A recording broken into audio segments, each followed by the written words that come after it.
Hello everyone, welcome to education centre. जैसा कि हमारी क्लासेस चल रही हैं फिजिक्स की, उसमें हम पढ़ चुके हैं सबसे पहले चैप्टर यूनिट एंड मेजरमेंट। उसके बाद हम थोड़ा सा और आगे बढ़ के मोशन की बात कर रहे हैं, ठीक है। और मोशन की बात के बाद आज हम बात करेंगे एक मोमेंटम की, ठीक है। मोमेंटम जैसे आपको उस दिन पढ़ा था आपने, मोमेंटम क्या होता है, तो जरा आप बताओ मोमेंटम क्या होता है बच्चों। Momentum P is equal to, हमने क्या बताया था, mb होता है, ठीक है। Momentum P is equal to क्या होता है, mb होता है। m क्या होता है, मास होता है, द्रव्यमान होता है किसी भी बॉडी का। और v फॉर वेग या फिर वेलोसिटी होती है। b से क्या हो जाती है, आपकी वेलोसिटी होती है। मींस द्रव्यमान और वेग के गुणनफल को क्या बोलते हैं, हम समवेग बोलते हैं। इसका मात्रक क्या होता है, जरा आप बताओ। मात्रक यहां से किलोग्राम मीटर पर सेकंड होता है, ठीक है। तो आज हम बात करेंगे मोमेंटम को ही थोड़ा आगे बढ़ाते हुए संवेग संरक्षण का।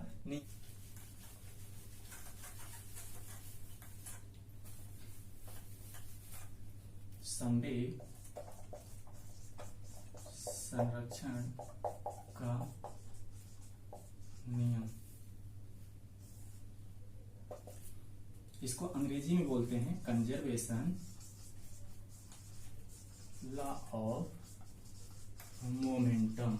क्या बोलते हैं, कंजर्वेशन लॉ ऑफ मोमेंटम बोलते हैं इसको, ठीक है। तो मोमेंटम जैसा कि आपको पता है, मोमेंटम क्या होता है, P is equal to mb होता है। अब इसमें क्या होता है, जैसे कोई भी बॉडी है, कोई भी एक बॉडी है, अगर वो रेस्ट पे है, ठीक है। रेस्ट का मतलब वो मूव नहीं कर रही है, वो रुकी हुई है। अगर ये बॉडी रुकी हुई है तो इसका मतलब ये हो जाता है इस नियम के अकॉर्डिंग कि इसका कुल जो संवेग है वो क्या है, फिक्स है, नियत है, कांस्टेंट है, ठीक है। मींस अगर कोई भी बॉडी रुकी हुई है, ठीक है, अपनी सेम अवस्था पे है, रुकी हुई है, रेस्ट में है, तो उसमें क्या हो जाता है, जो संवेग होता है वो क्या होता है, नियत होता है, फिक्स होता है। तो इसका संवेग P इज इक्वल टू क्या हो जाएगा बच्चों, mb हो जाएगा। बट मान लो एक टक्कर होती है, इस पे टक्कर, जैसे हमने एक बॉल लिया, ये बॉल है मान लो, ठीक है। अगर हमने बॉल को फेंका, मान लो ये कोई दीवार है, दीवार से बॉल क्या करी, टकरा गई, टकरा के क्या आ जाएगी बच्चों, वापस आ जाएगी, ठीक है। तो यहाँ पे क्या होगा, टकराने के पहले और टकराने के बाद भी मोमेंटम सेम रहेगा। कैसे देखते हैं, जैसे मान लो ये बॉल थी और बॉल क्या हुआ, दीवार से हमने बॉल को लिया और दीवार पे मारा, तो और उसके बाद मारने के बाद वापस आ गई बॉल उसी प्लेस पे, समझ लो उसी की डायरेक्शन पे, उसी के नीचे, उसी सेम पॉइंट पे। जो मोमेंटम होगा उसका क्या होगा, बराबर होगा। मींस अर्थात हम एक चीज लिख सकते हैं, टक्कर के पहले तथा टक्कर के बाद संवेग क्या रहेगा, नियत रहेगा। इससे एक चीज हमें निकल के आती है कि टक्कर से पहले जो कुल संवेग था और टक्कर के बाद जो कुल संवेग है वो क्या है, बराबर है, राइट। देखो और अच्छे से इसको हम समझते हैं थोड़ा सा। दो बॉल लेते हैं और दो अलग अलग मासेस की बात करते हैं यहाँ पे, ठीक है। दो अलग अलग मासेस की बात करते हैं।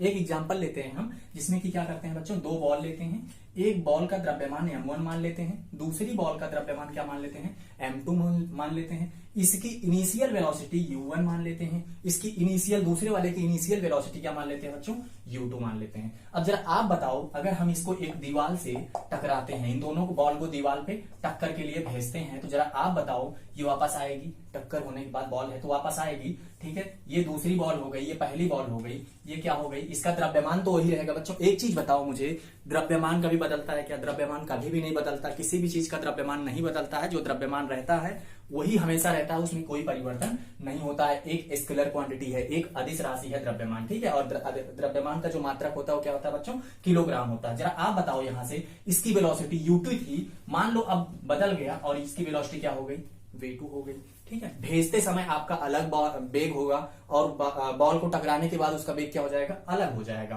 ठीक है। मान लो यहाँ पे ut थी तो इसकी वेलोसिटी क्या हो गई, इसका जो वेग हो गया वो क्या हो गया, v2 हो गया। ऐसे सिमिलरली द्रव्यमान इसका भी बदलेगा क्या, नहीं बदलेगा, ठीक है। लेकिन बदलेगा क्या, वेलोसिटी में बदलाव हो सकता है, ठीक है। तो इसको मान लो हम यहाँ पे u1 माने थे, तो यहाँ पे क्या हो जाएगा, u2 हो जाएगा। इतनी बात समझ में आई क्या, ठीक है। अब देखते हैं मोमेंटम से कि क्या बोला हमने। इससे पहले हमने एक स्टेटमेंट बोली थी कि टक्कर से पहले और टक्कर के बाद क्या होगा, टक्कर से पहले और टक्कर के बाद का जो संवेग होगा वो दोनों बराबर होगा, ठीक है। अर्थात संवेग क्या रहेगा, फिक्स रहेगा, संवेग में कोई परिवर्तन नहीं होगा। इसका मतलब ये हो गया, संवेग का मतलब क्या होता है, अगर इसका संवेग P1 है और इसका संवेग क्या रहेगा P2, और इसका संवेग मान लेते हैं P3 और इसका संवेग क्या करते हैं P4। इतनी बात समझ में भाई पहली बॉल, दूसरी बॉल और ये दूसरी बॉल और ये पहली बॉल, मान लो पहले इन दोनों का संवेग P1 और P2 था, टकराने के बाद इनका संवेग P3 और P4 हो गया। तो इसका एक मतलब ये निकल के आता है बच्चों, P1 प्लस P2 बराबर क्या हो जाएगा, P3 प्लस P4। क्यों हो जाएगा, क्योंकि इस नियम के अकॉर्डिंग जो संवेग रहेगा वो फिक्स रहेगा। तो दोनों बॉल का कुल संवेग हम देखते हैं पहले टकराने से पहले, दोनों बॉल का कुल संवेग टकराने के बाद देखते हैं, उसके बाद दोनों संवेगों को क्या करते हैं, बराबर कर देते हैं। बताओ इतनी बात समझ में आई क्या, P1 प्लस P2 बराबर P3 प्लस P4। इतने में कोई डाउट है क्या? अब जरा आप बताओ कि P बराबर क्या होता है बच्चों, M इंटू बी होता है या नहीं होता? ठीक है, अब हम क्या करेंगे, ये क्या है, वेग है, ये क्या है, द्रव्यमान है। तो P1 के हिसाब से P1 पहली बॉल के लिए द्रव्यमान क्या है बच्चों, M1 है। ठीक है, और वेग क्या है इसका, U1। इतनी बात आई क्या समझ में? ठीक है, ऐसे ही दूसरे के लिए बताओ आप जरा, M2 हो जाएगा और इसका जो द्रव्यमान हो जाएगा, M2 हो जाएगा इसका द्रव्यमान, और इसका वेग जो हो जाएगा वो क्या हो जाएगा बच्चों, U2 हो जाएगा। अब जरा राइट इस साइड नीचे की तरफ देखो, ये जो टकराने के बाद की हम बात करते हैं, तो यहाँ पे P3 की वैल्यू क्या हो जाएगी, P3 की वैल्यू M1 इंटू B1 हो जाएगी, क्या होएगी क्या? ठीक है, अब जरा बताओ इस दूसरी बॉल के लिए जब टकराने के बाद इसका संवेग कितना होगा, M2 इंटू B2 हो जाएगा। इतनी बात समझ में आई। अब जरा आप बताओ कि लेफ्ट साइड में कुछ कॉमन है क्या, कुछ भी नहीं कॉमन है। ठीक है, यहाँ पे कुछ कॉमन है क्या, नहीं कॉमन है। ठीक है, ये आपका एक फॉर्मूला बन जाता है जिसे हम बोलते हैं क्या, संवेग संरक्षण का नियम। यहां से ये वेरीफाइड हो जाता है। जैसे अब होता क्या है कि दोनों ही बॉल की वेग क्या होगी, इनिशियल मान लो U1 और U2 बराबर है। पहला केस हम मान लेते हैं, इसके लिए पहला केस यहीं पे लिख लेते हैं कि केस नंबर 1 क्या सीखते हैं बच्चों, केस नंबर 1 में कि जब U1 बराबर U2 हो जाएगा, जब U1 बराबर U2 हो जाएगा एंड B1 बराबर B2 हो जाएगा, और इसको हम B मान लेते हैं, इसको अब जो बराबर है इसको हम मान लेते हैं B, और इस दोनों को क्या मान लेते हैं, U मान लेते हैं। जरा इस पे वैल्यू पुट करो, M1 into U plus M2 into U बराबर M1 into B plus M2 into B। जरा आप बताओ कुछ कॉमन है क्या, कुछ कॉमन है क्या, यहाँ पे U कॉमन है। ठीक है, M1 प्लस M2 हो जाएगा। ठीक है, बराबर यहाँ पे B कॉमन है, M1 प्लस M2 कॉमन हो जाएगा। ये जब कट जाएगा इसका मतलब ये क्या हो जाएगा बच्चों, U बराबर B हो जाएगा। एक रिलेशन तो आपका ये समझ में आ गया होगा। दूसरा केस क्या हो सकता है बच्चों, दूसरे केस में हम बात करते हैं कि जैसे यहाँ पे U1 U2 कर लिया, मान लो केस नंबर 2 में कि द्रव्यमान बराबर है, मान लेते हैं हम क्या, M1 बराबर M2। ठीक है, जैसे ही M1 बराबर M2, हम इसको किसके बराबर कर लेते हैं, मान लो एक द्रव्यमान है M, जो M1 भी है और जो M2 की भी वैल्यू वही है। ठीक है, तो आप बताओ यहाँ पे अगर हम वैल्यू पुट करते हैं तो क्या हो जाएगा, M into U1 plus M into U2 बराबर M into B1 plus M into B2। तो जरा आप बताओ इनमें कुछ कॉमन है क्या, है बिल्कुल, U1 प्लस U2 बराबर M B1 प्लस, भाई राइट साइड में इस साइड में भी तो M कॉमन है। अब M से M आप काट सकते हो, तो U1 प्लस U2 बराबर क्या हो जाएगा बच्चों, B1 प्लस B2 हो जाएगा। ठीक है, तो ऐसे भी हमारे पास क्वेश्चन आ सकते हैं। ये सब क्यों करा रहा हूं मैं, तो आपको ये फॉर्मूला याद रखना है। ठीक है, बेसिकली आपको ये सब याद करने से पहले सीधा सीधा आपको ये वाला फॉर्मूला याद रखना है, फिर आपके न्यूमेरिकल में जो भी वैल्यूज आती हैं इसी पे पुट करो और आप सीधा आंसर निकाल लो। एक चीज बताओ मुझे कि संवेग जो संरक्षण है इसका मतलब क्या होता है। इसका मतलब ये होता है जैसे कोई कण है, कोई कण का समूह है, कोई भी बॉडी है, कोई भी ऑब्जेक्ट है, ठीक है, उसको अगर उस पर अगर कोई भी बल ना लगाएं, कोई भी बाहरी बल ना लगाएं, तो वो क्या रहेगा, उसका संवेग क्या रहेगा, नियत रहेगा। लेकिन जैसे ही बल लगा दिए, कोई भी बॉडी रेस्ट पे है, उसको हम डिस्टर्ब कर दिए, तो उसका संवेग क्या हो जाएगा बच्चों, बदल जाएगा। ठीक है, तो ध्यान रखना इस चीज का। ठीक है, तो ध्यान रखना इसका मतलब क्या होता है। आगे बढ़ते हैं हम और अब पढ़ेंगे हम आवेग। ठीक है, आवेग को अंग्रेजी में क्या बोलते हैं बच्चों, इंपल्स बोलते हैं। ठीक है, आवेग क्या होता है फिर। ठीक है, तो जरा आप बताओ बल क्या होता है। बल, तो बल आपने पढ़ा होगा, अभी पिछली क्लास में हमने पढ़ाया था न्यूटन्स लॉ। ठीक है, न्यूटन्स लॉ में जो पहला नियम था न्यूटन का, उसमें क्या था, न्यूटन के पहले नियम से ही बल की परिभाषा मिलती थी। न्यूटन के दूसरे नियम में ही बल का डेरिवेशन करके F बराबर ma कर दिया गया था। ठीक है, तो आवेग पढ़ने के लिए हमें बल की जानकारी होना जरूरी है। आवेग को अंग्रेजी में क्या बोलते हैं, इंपल्स। इसका क्या मतलब होता है, इसका मतलब होता है सीधा सा आपका फॉर्मूला याद रखना बस। आवेग बराबर होता है बल बटे टाइम। ठीक है, समय। ठीक है, मतलब F बाई टी। ठीक है, इसको क्या बोलते हैं हम, आवेग बोलते हैं। ठीक है, आपको क्या करना है, इसका फॉर्मूला याद रखना है। इसका मात्रक क्या होता है, मात्रक क्या होता है, बल का मात्रक Newton divided by second, Newton पर सेकेंड।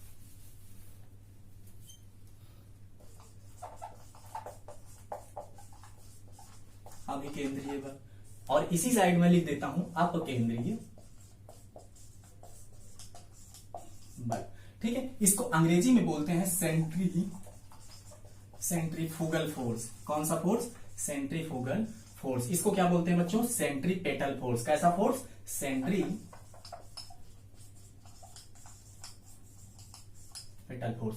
अब बात करते हैं ये दोनों है क्या। तो जरा आप बताओ, साइकिल चलाते हो, बाइक चलाते हो, मान लो साइकिल है, ठीक है, जो साइकिल का चक्का चल रहा है कैसे होता है बच्चों, बिल्कुल ऐसे होता है क्या, ठीक है, ऐसे होता है क्या। अब ये बताओ, ये चक्का कहां चल रहा है, पृथ्वी पे चल रहा है। ये चक्का कहां चल रहा है, पृथ्वी पे चल रहा है। ठीक है, जब ये चक्का चल रहा है तो इस पे जब ये नीचे से एक बल लग रहा होगा, ठीक है, और इसका बल कहां पे लग रहा है, इसकी जो साइकिल में जो तीलियां होती हैं, ठीक है, उनपे सेंटर की तरफ एक बल लग रहा है। मतलब कोई भी चीज अगर वृत्ताकार पथ पर मूव कर रही है, अगर कोई भी चीज वृत्ताकार पथ पर गति कर रही है, तो उसके केंद्र की तरफ एक बल कार्य करता है। ठीक है, उसके केंद्र की तरफ एक बल लगता है, जिस बल को क्या बोलते हैं, सेंट्रीफ्यूगल फोर्स बोलते हैं। अभिकेंद्रीय मतलब केंद्र की तरफ, अभि मतलब उसकी तरफ, केंद्रीय मतलब केंद्र की तरफ। तो अभिकेंद्रीय बल में क्या हो जाता है, मतलब कोई भी चीज गोलाकार पथ पर चल रही है तो उसके केंद्र की तरफ एक बल कार्य करता है, जिस बल को बोलते हैं अभिकेंद्रीय बल। इतनी बात समझ में आई क्या। जरा आप बताओ, इसका जस्ट अपोजिट क्या हो जाता है, अपकेंद्रीय बल। तो इसका मतलब समझ में आ गया होगा आपको। ठीक है, जैसे आप कोई एग्जांपल ले लेते हैं यहाँ पे, जैसे आप दूध, ये आप जब लस्सी पीते हो तो जब दुकान पे जाते हो तो एक क्या बोलते हैं उसको, जिससे छाछ को घुमाते हैं, खैलर बोलते हैं। ठीक है, या फिर आप सीधा कपड़ा धोने वाली मशीन एग्जांपल ले लो, बेस्ट एग्जांपल हो जाएगा। ठीक है, कपड़ा धोने की मशीन की बात कर रहा हूं मैं, कपड़ा धोने की मशीन। ठीक है, ठीक है, या फिर और एग्जांपल ले सकते हो क्या, दूध से क्रीम निकालने की मशीन, दूध से क्रीम निकालने की मशीन। इसमें क्या हो जाता है, ठीक है, देखो इसका जो फॉर्मूला हो जाता है आपका, अभिकेंद्रीय बल की अगर बात करें तो यहां पे कितना बल लगेगा बच्चों, तो इसका फॉर्मूला बिल्कुल याद रखना। कभी कभार आपसे पूछ लेता है mv²/r, कितना हो जाता है। इसकी मान लो ये रेडियस r है, इसकी त्रिज्या क्या है, r है, इसका द्रव्यमान कितना है, m है, इसका द्रव्यमान m है, और इसका जो वेग है वो क्या है, v है। ये किस वेग से घूम रही है, v वेग से घूम रही है। इसका जो रेडियस है, इसकी जो त्रिज्या है r है, और अगर इसका चक्के का द्रव्यमान क्या है, m है, तो यहाँ पे जो बल निकल के आता है F बराबर mv²/r। और ध्यान रखना, बल की जो यूनिट होती है, जो उसका मात्रक होता है, हमेशा ही न्यूटन होता है। बात क्या याद रखनी है कि केंद्र की तरफ बल लगता है। कहां की तरफ बल लगता है, केंद्र की तरफ बल लगता है। ठीक है, अब बात कर लेते हैं अपकेंद्रीय बल की। तो अपकेंद्रीय बल में क्या हो जाता है बच्चों, इसका जस्ट अपोजिट होता है, इसका बिल्कुल उल्टा होता है। इसमें क्या था, केंद्र की तरफ बल लग रहा है, इसमें केंद्र के विपरीत दिशा की तरफ बल लग रहा है। इसमें क्या लिखोगे आप, केंद्र के विपरीत दिशा में बल लगता है, राइट। तो इसमें क्या था, टूवर्ड्स द सेंटर था, इसमें opposite towards of the centre, means opposite direction of the centre. ठीक है, टूवर्ड्स द सेंटर। तो इसमें क्या ध्यान रखना है, केंद्र की तरफ बल लगता था, इसमें क्या हो जाएगा, केंद्र के विपरीत दिशा में बल लगता है। इसका एग्जाम्पल आपको क्या रखना है, कपड़ा धोने की मशीन याद रखना है, दूध से क्रीम निकालने की मशीन आपको ध्यान रखनी है। ठीक है, और क्या ध्यान रख सकते हो, कपड़ा सुखाने की मशीन ध्यान रख सकते हो। उसके बाद हम बात कर लेते हैं अगले टॉपिक की, जिसका नाम होगा हमारा बल आघूर्ण। अगला क्या नाम होगा, बल आघूर्ण।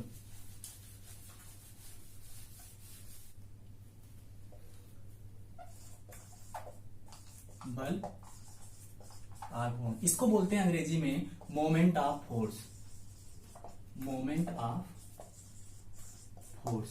तो इसमें क्या हो जाता है कि जैसे कोई एक रॉड है, मान लो ऐसी रॉड है, रॉड का मतलब कुछ भी ले लो आप, ठीक है, कोई भी वस्तु है, इस पे 90 डिग्री से एक बल लगाया जाता है, एक बल लगाया जाता है। ठीक, तो इसमें क्या हो जाता है बच्चों, मान लो इसमें बल लगाया गया, ये कोई पिंड है या फिर कोई भी वस्तु है, कोई रॉड है, ठीक है, इसको मान लो किसी अक्ष के परितः घुमाया जाता है, ठीक है, क्या किया जाता है, इसको किसी अक्ष के परितः घुमाया जाता है, मतलब किसी अक्ष पर इसको घुमाया जाता है या बल लगाने पर इसमें मूवमेंट आ जाता है, तो इसे क्या बोलते हैं, मोमेंट ऑफ फोर्स बोलते हैं। इसको हम टी से डिनोट करते हैं, कभी कभी इसी को क्या बोलते हैं, टॉर्क भी बोल देते हैं, ठीक है, टॉर्क, ठीक है। तो टी बराबर यहाँ पे क्या हो जाएगा आपका F इंटू डी, जो बल लगाया गया और इसकी जो भुजा है, मान लो इसकी डिस्टेंस क्या है, डी है, ठीक है, तो इन दोनों का प्रोडक्ट क्या हो जाता है आपका, टॉर्क आ जाता है। इसका मात्रक की बात अगर हम कर लें तो जरा आप बताओ, फोर्स बल का मात्रक क्या हो जाता है, न्यूटन हो जाता है, और डी का मात्रक क्या हो जाता है, डी फॉर डिस्प्लेसमेंट यहाँ पे, ठीक है, डिस्प्लेसमेंट मतलब क्या, विस्थापन, ठीक है, विस्थापन, तो यहां पे हो जाएगा ये मीटर, विस्थापन का मात्रक क्या हो जाता है, मीटर हो जाता है। तो जरा आप बताओ ये कैसी क्वांटिटी है, ये क्वांटिटी इसका क्या नेचर है, स्केलर है या वेक्टर है, ठीक है, अदिश है या सदिश है, ये राशि की मैं बात कर रहा हूं, कैसी राशि है ये, अदिश है या सदिश है, जरा आप बताओ देख के, अदिश राशि है या सदिश राशि है। तो आप देखोगे कि यहां से जो बल है, बल एक सदिश राशि होती है, बिल्कुल होती है, बल कैसी राशि होती है, सदिश राशि होती है, सदिश राशि होती है, वेक्टर क्वांटिटी होती है, और डिस्प्लेसमेंट भी क्या होती है, वेक्टर क्वांटिटी होती है। तो जरा आप बताओ कि दोनों का गुणा जब करेंगे हम तो क्या हो जाएगा, सदिश और सदिश राशि का गुणा, ध्यान रखना कभी भी क्या हो जाता है, वो अदिश हो जाता है, सदिश और सदिश राशि का गुणा क्या हो जाता है, अदिश राशि हो जाता है। मींस अगर दो क्वांटिटी हैं और दोनों ही वेक्टर क्वांटिटीज हैं, अगर दोनों का प्रोडक्ट किया जाता है तो कैसा बदल जाती हैं, स्केलर में चली जाती हैं, ठीक है। मींस सदिश गुणे सदिश बराबर क्या हो जाएगा, अदिश। तो यहां से आपका फॉर्मूला तो निकल के आ गया, ठीक है, फॉर्मूला आपका निकल के आ गया और इसकी यूनिट मात्रक भी निकल के आ गया। बट यहां से कई बार क्वेश्चन पूछा गया है कि अदिश राशि है या सदिश राशि है, तो बच्चों यहां पे क्या आंसर लगाओगे आप, अदिश राशि है, ठीक है। बिल्कुल ध्यान रखना इस चीज को, गलती मत करना कि बल दिखा और सीधा सदिश पे चले गए, ठीक है। हमें क्या करना है, दोनों को गुणा करना और दोनों को देखना है कि क्या दोनों ही सदिश हैं या दोनों अदिश हैं। मान लो एक सदिश होती एक अदिश होती तो हमारा आंसर क्या होता, सदिश होता, ठीक है। अगर ये वाली अदिश होती ये सदिश होती तो सदिश होता आंसर, ये अदिश होती ये सदिश होता तो क्या होता, सदिश हो जाता है आंसर। लेकिन जब दोनों के दोनों सदिश हैं तो क्या हो जाएगा आंसर, अदिश राशि हो जाएगी। आगे हम बात करते हैं, जो अगला हमारा टॉपिक है उसका नाम है क्या, सिंपल मशीन, ठीक है। तो देखते हैं हम सिंपल मशीन क्या होता है। कोई मशीन, पहली चीज तो क्या होती है, मशीन एक ऐसी चीज है जो आपके काम को क्या कर दे बच्चों, आसान कर दे, उसे हम मशीन का नाम दे देते हैं, ठीक है। तो मशीन, बस सीधी सी बात आप याद रखो, सरल मशीन का मतलब हो जाता है सरल मशीन, ठीक है, सिंपल मशीन, ठीक है। तो इसमें क्या लिखोगे, इसमें ये लिखोगे आप कि जैसे कोई भी चीज है, कोई भी वस्तु है या कोई भी ये क्या है, भार है, मान लो कोई भी क्या है, वेट है, ठीक है। इसको किसी भी बिंदु के परितः, मान लो इस बिंदु से 3 बिंदु हैं, ठीक है, तो इस बिंदु के परितः अगर लगाया जाए तो इसको उठाना आसान हो जाएगा, ठीक है। इस बिंदु से आपका थोड़ा सा उठेगा बट वहां से गिरा रहेगा, इधर से उठाओगे तो ये वाला नहीं उठेगा, ठीक है। अगर बीच से उठाते हो तो क्या हो जाएगा, इजीली आराम से उठ जाएगा ऊपर की तरफ, ठीक है। तो इसका मतलब ये हो गया कि कोई भी वस्तु है, कोई भी भार है जिसको किसी भी बिंदु के परितः, उसके सुविधाजनक पॉइंट से, जहां से आपको इजी लगे उस पॉइंट से उसको उठाना आसान हो जाता है, तो ऐसी चीजों को हम क्या बोल देते हैं, सिंपल मशीन बोल देते हैं। मतलब एक ऐसी मशीन जो इसको इजीली हैंडल कर सके, ठीक है, इस भार को इजीली हैंडल कर सके, उसे क्या बोलते हैं हम, सिंपल मशीन बोलते हैं। इसके एग्जाम्पल की अगर हम बात कर ले तो उत्तोलक होता है, उत्तोलक, ठीक है, उत्तोलक लिख सकते हो आप, इसको अंग्रेजी में लेबर बोलते हैं, ठीक है, घिरनी बोल सकते हो आप, ठीक है। तो ऐसे और भी एग्जांपल्स हैं, ठीक है। आप क्या ध्यान रखो, उत्तोलक याद रखो क्योंकि सबसे ज्यादा इंपॉर्टेंट यही है, ठीक है। उत्तोलक क्या होता है, अब आओ उत्तोलक पढ़ते हैं। तो आपको मशीन, सरल मशीन इज नथिंग, आपसे कोई क्वेश्चन नहीं पूछेगी, बस आपको इतना ध्यान रखना है कि एक ऐसी मशीन जो किसी भी बिंदु पर बल लगाकर किसी चीज को उठा सके, ठीक है, सुविधाजनक बिंदु से किसी चीज को उठाई जा सके, किसी चीज को उठाए वो, उसे क्या बोल देते हैं, सरल मशीन बोल देते हैं। इसमें हमें आगे बढ़ना है और पढ़ना है क्या, उत्तोलक। उत्तोलक क्या होती है प्यारे बच्चों, उत्तोलक कुछ नहीं होता है, बस एक सिंपल सी एक रॉड होती है जिसके किसी भी बिंदु पर बल लगाया जाता है, उसे क्या बोल देते हैं, उत्तोलक बोलते हैं। उत्तोलक में क्या होता है, किसी भी बिंदु पर बल लगाया जाता है और उससे काम कराया जाता है। यह एक टेढ़ी मेढ़ी रॉड भी हो सकती है, उत्तोलक आपकी सीधी भी हो सकती है, ठीक है, सीधी रॉड भी हो सकती है, टेढ़ी मेढ़ी रॉड भी हो सकती है, सीधी या टेढ़ी मेढ़ी रॉड हो सकती है, सीधी या फिर टेढ़ी मेढ़ी रॉड हो सकती है। इसमें किसी भी बिंदु पर बल लगाया जा सकता है, ठीक है, और किसी भी चीज को उठाया जा सकता है। इस रॉड को ही क्या बोल देते हैं, उत्तोलक बोल देते हैं बच्चों। उत्तोलक आपका 3 प्रकार का होता है, ये ध्यान रखो, ठीक है। और क्वेश्चन यहां से जाता आता है उत्तोलक के प्रकार से, ठीक है। तो ध्यान रखो इसमें कितने टाइप के उत्तोलक होते हैं। एक तो प्रथम श्रेणी का उत्तोलक होता है, प्रथम श्रेणी का उत्तोलक, फिर होता है द्वितीय श्रेणी का उत्तोलक, और इसका एक तृतीय श्रेणी का उत्तोलक होता है, तृतीय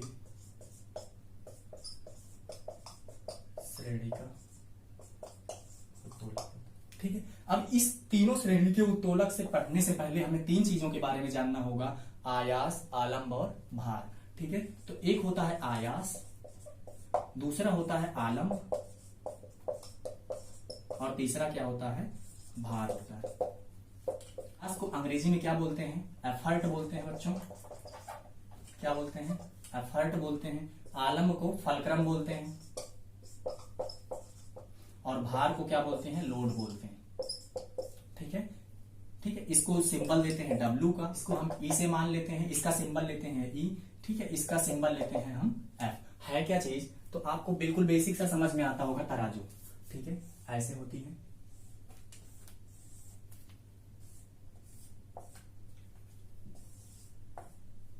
बिल्कुल ये तराजू होती है, ठीक है। एक साइड इसमें लोड रखा होता है, एक साइड क्या होता है, भार होता है, इस साइड क्या हो जाता है, आयास होता है, और ये क्या हो जाता है आपका, क्या हो जाता है बच्चों, आलंब, ठीक है। अब जरा आप बताओ कि एक साइड आयास रखा, एक साइड भार रखा है, जैसे हमें क्या तौलना है, चीनी तौलना है। हम क्या करते हैं, चीनी एक साइड रखते हैं और एक साइड क्या रखते हैं, तराजू में बाट रखते हैं। तो जो बाट है वो क्या है, आपका आयास है, ठीक है। जो बाट आप यूज कर रहे हो वो क्या है, आपका आयास है। जो आप उसमें चीनी यूज कर रहे हो, जो चीनी तौल रहे हो, वो क्या हो जाता है, आपका भार हो जाता है। और जो तराजू को जब पकड़ते हो तो उसमें एक कांटा लगा होता है, ये वाला, जब ये सीधा होता है तो जहां से ये कांटा घूमता है, ये कांटा जहां से घूमता है, इस पॉइंट को क्या बोलते हैं बच्चों, हम आलंब बोलते हैं। तो तीनों चीजें आपको समझ में आ गई होंगी। मतलब आलंब एक ऐसा बिंदु है जहां से कोई भी चीज, कोई भी रॉड जो है वो घूम सकती है, सुविधाजनक पॉइंट है ये आलंब, ठीक है। आलंब में क्या काम करता है, आयास और भार को बराबर करने के लिए यूज किया जाता है। तो एक साइड जो बाट है वो क्या है, आपका आयास है, और दूसरी साइड क्या है, भार है, ठीक है। जैसे चीनी का हमने एग्जांपल ले लिया तराजू में, ठीक है। तो आपको समझ में आ गया होगा ये तीनों पॉइंट। तो इसी तीनों पॉइंट को हम आगे चल के इससे समझते हैं। प्रथम श्रेणी में जो आपका होता है F बीच में होता है, द्वितीय श्रेणी में W बीच में होता है, और तृतीय श्रेणी में E बीच में होता है, E बीच में होता है।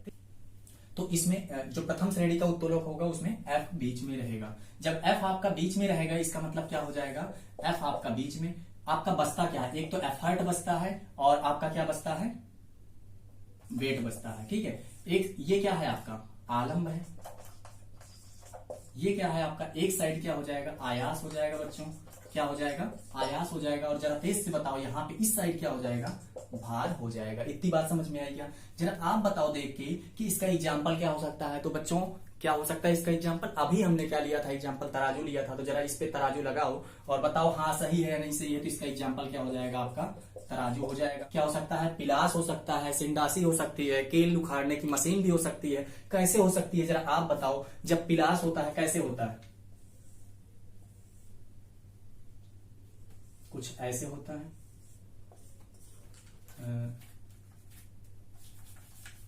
इसमें क्या होता है, मान लो ऐसे बनता है, ठीक है, ये पॉइंट पे मिलता है पिलास कहीं, ठीक है, और ऐसे होता है, ऐसे होता है, ठीक है। तो ये जो पिलास है इसमें बीच से घूम रहा है। ये जो चीजें बीच से घूम रही होंगी, एक साइड आपका भार लगेगा और दूसरी साइड से आप हाथ लगा के ताकत लगाओगे, ठीक है। जो ताकत लगाओगे एक तरीके से वो बाट की तरह काम कर रहा है, ठीक है। तो इस साइड आपका एफर्ट हो जाएगा, आयास हो जाएगा, और इस साइड क्या हो जाएगा, आपका भार हो जाएगा और बीच से घूम रहा है। इसका मतलब यहाँ पे फुलक्रम आलंब आपका बीच में हो जाएगा। तो ये क्या हो गया, पिलास हो गया। ऐसे सिंडासी भी होती है, कील उखाड़ने की मशीन भी बिल्कुल ऐसे ही दिखती है। तराजू इज द बेस्ट एग्जाम्पल। कई बार पूछा गया है तराजू किस चीज का, कैसी श्रेणी में आता है, कौन से उत्तोलक की श्रेणी में आता है। तो आप फर्स्ट ग्रेड ऑफ लेबर में आता है वो, ठीक है। अब बात करते हैं सेकंड। तो बच्चों हमने क्या बात की है, यहाँ पे वेट आपका बीच में आ जाएगा, वेट भार बीच में आ जाएगा। इसका मतलब ये होगा कि अब की बार भार जब बीच में हो जाएगा तो एक साइड आपका एफर्ट हो जाएगा और दूसरी साइड आपका फुलक्रम हो जाएगा। जैसे इसमें एग्जांपल अगर हम बात कर लें तो अगर आपने देखा होगा जो एक चक्के से हाथ से लगा के ऐसे घुमा के जो गाड़ी होती है जिसमें कूड़ा रखते हैं, एक चक्के वाली कूड़ा उठाने की गाड़ी कैसी होती है तो आप देखे होंगे, ठीक है। उसमें दो ऐसे हैंडल लगे होते हैं, ठीक है, और यहाँ पे ये पूरी टंकी बनी होती है और इसके आगे एक चक्का होता है जो घूमता है, ठीक है। तो बस यही है, इसमें कूड़ा भरते हैं, ठीक है, ये दोनों हाथ से पकड़ते हैं और यहाँ पे एक घूमता है, चक्का लगा होता है। तो आप बताओ जरा बीच में क्या आया, बीच में आपका भार आया कि नहीं आया। यहाँ पे W क्या है, वेट है, भार है ना। और यहाँ पे क्या हो जाएगा, एफर्ट, एक साइड फुलक्रम हो जाएगा, ये आपका जहां से घूम रहा है, एफर्ट आपका आ जाएगा जहां से आप बल लगा रहे हो। तो आपको ये भी उत्तोलक समझ में आ गया होगा। इसमें और भी एग्जांपल जो हो सकते हैं वो हो सकते हैं, अगर नींबू निचोड़ने की मशीन अगर आपने नहीं देखी, जो हाथ से नींबू निचोड़ने वाली मशीन होती है, बिल्कुल सरौते की जैसी होती नहीं, सरौते की जैसी नहीं होती है वो। कैसे होती है, बिल्कुल मैं दिखाता हूँ आपको। ऐसे होती है क्या, ऐसे कुछ होती है, और फिर यहां से भी जो दूसरा इसका हैंडल होता है वो भी अंदर की तरफ ऐसे होता है, ठीक है। और यहाँ पे ये दोनों जुड़े हुए होते हैं। तो इसमें क्या करते हैं, इसको उठाते हैं, इसके बीच में क्या करते हैं, नींबू फंसाते हैं और यहाँ पे छेद होता है, ठीक है। तो जब इसको दबाते हैं तो छेद से इधर से रस निकल जाता है और नींबू से रस आराम से निकल जाता है। तो जरा आप बताओ इस मशीन में इस साइड क्या लग रहा है बच्चों, एफर्ट लगा रहे हो, इस साइड से आप बल लगा रहे हो, यहाँ से लास्ट से घूम रहा है, मतलब फुलक्रम आपका लास्ट में है, एफर्ट आपका पहले है, बीच में भार लगा रहे हो। बस आपको एक पॉइंट ध्यान रखना है कि बीच में क्या है। जैसे हमने आपको बताया FWE आप याद रख लो, ठीक है। FWE याद रखो कि बल, फोर्स, या फिर आप हिंदी में याद करना चाहते हो तो बल पहले याद रख लो, ठीक है। बीच में क्या आएगा, बल आएगा, इसमें बीच में भार आएगा, और तीसरे में बीच में क्या आएगा, आलंब आएगा, ठीक है। सॉरी गलत हो गया, यहाँ पे आपका फुलक्रम था, ठीक है, यहाँ पे आपका आलंब लिख लो, ठीक है। पहले वाले में क्या है, बीच में आलंब है, दूसरे वाले में भार है, और तीसरे वाले में क्या हो जाएगा बच्चों, आयास हो जाएगा। इतनी बात समझ में आई क्या। तो पहले वाले में आलंब से हमने तराजू देख लिया और भी एग्जांपल देख लिए, दूसरे में हमने नींबू निचोड़ने की मशीन को देख रहे हैं, ठीक है। इसके अंदर जब नींबू फंसाते तो जरा आप बताओ यहाँ पे क्या पॉइंट है, बीच में आपका भार आया, इस साइड से आपने बल लगाया, और यहाँ पे क्या हो गया आपका फुलक्रम हो गया, ठीक है, आलंब हो गया, जहां से आपका ये घूम रहा है। इतनी बात समझ में आ गई क्या। तो दूसरे श्रेणी का भी उत्तोलक यहीं पे खत्म हो जाता है। तीसरे श्रेणी की बात करते हैं, जरा आप बताओ कि इसमें क्या होगा। इसमें आपका ई बीच में है, ठीक है, एफर्ट आपका क्या है, बीच में है। अब अगर एफर्ट बीच में है तो इस साइड आपका क्या हो जाएगा, लोड हो जाएगा। मान लो एक साइड W हो गया और बचता क्या, एक साइड आपका फुलक्रम हो जाता है, ठीक है। तो इसके एग्जाम्पल की अगर हम बात करते हैं तो इसमें हो जाता है जैसे चिमटा हो जाता है आपका, मनुष्य का हाथ हो जाता है, ठीक है। जब चिमटा पकड़ते हो आप, जब चिमटा आप हाथ से पकड़ते हो तो क्या होता है, जब जैसे ठीक है, मनुष्य का हाथ ही, अब सीधा मेरा हाथ देखो आप, ठीक है, ये मनुष्य का हाथ है। अगर हमें कोई भी चीज उठानी है तो क्या करेंगे, जैसे ये हमें पकड़ना है, ठीक है, तो ये हमारा हाथ है, ये बल लगाता है, बीच में क्या है, ये है, ठीक है। और घूम कहां से रहा है, यहां से घूम रहा है या कहीं ना कहीं से घूम रहा है। पकड़ने से पहले चाहे ये घूम रहा है या फिर ये घूम रहा है, जो भी आपको समझना है। तो सबसे पहले एक साइड तो घूमने वाला हो गया, दूसरे साइड उठाने वाला हो गया, ठीक है। और एक साइड लास्ट में जो है, देखो लास्ट में जो है फुलक्रम है, यहां से आलंब है, ये घूम रहा है, ठीक है। बीच में एफर्ट है जहां से हम ताकत लगा रहे हैं, कोई भी लोड है लास्ट में है, ठीक है। तो बस आपको क्या ध्यान रखना है, जो बीच से हम जहां से उठाते हैं वो बीच में बल लगाते हैं, वो क्या हो जाता है, आपका एफर्ट हो जाता है। उससे पहले क्या है, जहां से घूम रहा है आलंब है। तो ध्यान रखना, बीच में क्या आ रहा है, एफर्ट आ रहा है, बीच में क्या आ रहा है, आयास आ रहा है। जब बीच में आयास आ रहा है तो कैसे श्रेणी में, उत्तोलक में जाएगा, वो तीसरे श्रेणी के उत्तोलक में चला जाएगा, ठीक है। अब बात कर लेते हैं थोड़े से और पॉइंट की, इसके यांत्रिक लाभ की, ठीक है। तो कभी कभार क्वेश्चन पूछ लेता है कि प्रथम श्रेणी का उत्तोलक में जो यांत्रिक लाभ हो सकता है, यांत्रिक लाभ, ठीक है। तो इसका जो यांत्रिक लाभ हो सकता है वो कितना हो सकता है, एक से ज्यादा भी हो सकता है, एक से कम भी हो सकता है, या फिर एक के बराबर हो सकता है। आपको क्या ध्यान रखना है, एक हो सकता है, एक के बराबर भी हो सकता है, मतलब एक हो सकता है, एक से ज्यादा भी हो सकता है, एक से कम भी हो सकता है। अब बात करते हैं अगर द्वितीय श्रेणी के उत्तोलक की, तो इसका जो यांत्रिक लाभ होगा वो कितना होगा, हमेशा हमेशा एक से ज्यादा होगा, ठीक है, हमेशा एक से ज्यादा होगा। तृतीय श्रेणी के उत्तोलक में बिल्कुल जस्ट इसका अपोजिट, इसमें क्या होगा, हमेशा इसका यांत्रिक लाभ क्या होगा बच्चों, क्या होगा, एक से कम होगा। यांत्रिक लाभ मतलब मैकेनिकल एडवांटेज, ठीक है। मैकेनिकल एडवांटेज की अगर हम बात करें तो सबसे पहले वाले में आपने तीनों पॉसिबल है, दूसरे वाले में ज्यादा है, एक से ज्यादा हमेशा होगा, तीसरे वाले में क्या होगा बच्चों, एक से कम होगा। इतनी बात समझ में आ गई है क्या? ठीक है, तो आज की क्लास हम यहीं पे खत्म करते हैं, अगली क्लास में मिलते हैं। ठीक है, उसमें हम क्या पढ़ेंगे, गुरुत्वाकेंद्र। ठीक है, ग्रेविटी से रिलेटेड हम वहां पे क्वेश्चंस पढ़ेंगे। तब तक के लिए थैंक यू।